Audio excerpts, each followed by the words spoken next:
Good morning. This is Bewitching Beautiful Bliss, and this is a Black woman's narrative in Utah. I had a really stressful conversation with my best friend of over 30 years yesterday.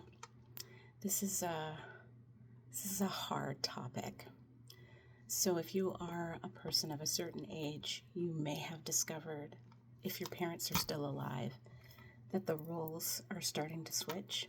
If you haven't seen that yet, you're going to. It isn't so much that they are declining mentally for some of them.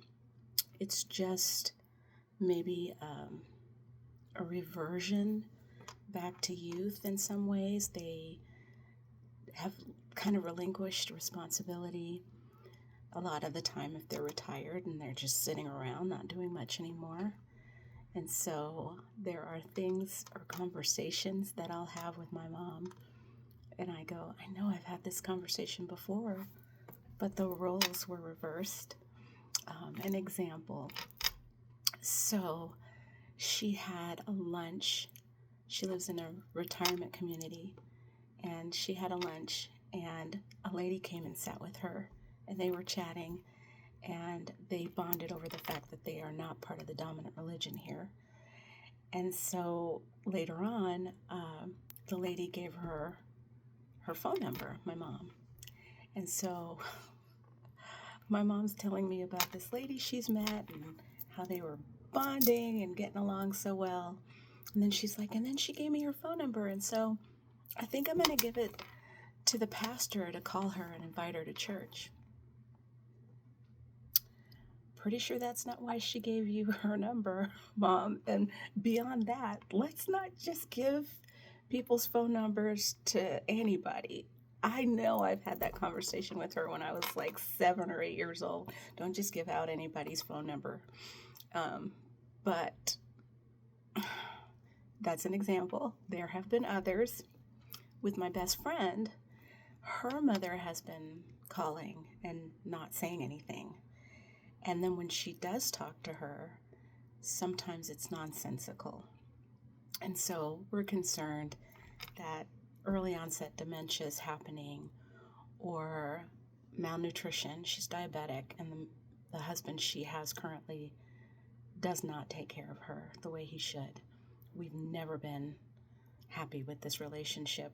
When they got married, we were pretty convinced he married her for her money.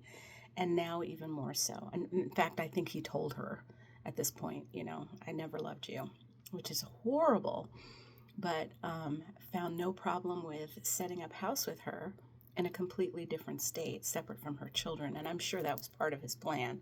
Let me get them away. Let me get her away from her family, her support network, and then I can control everything.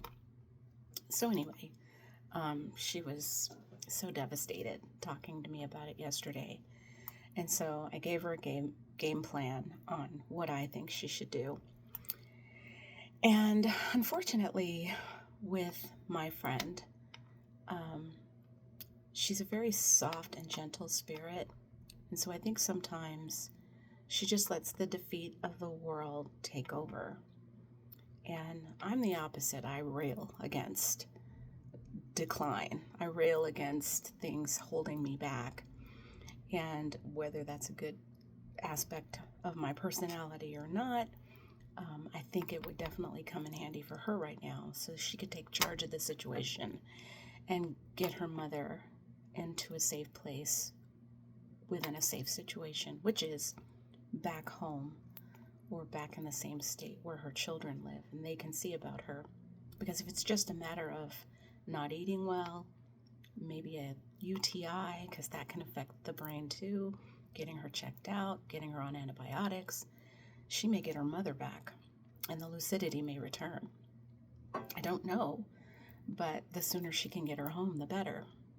Anyway, so I was thinking about that and how important it is to look after our elders, the people that raised us, the people that took care of us.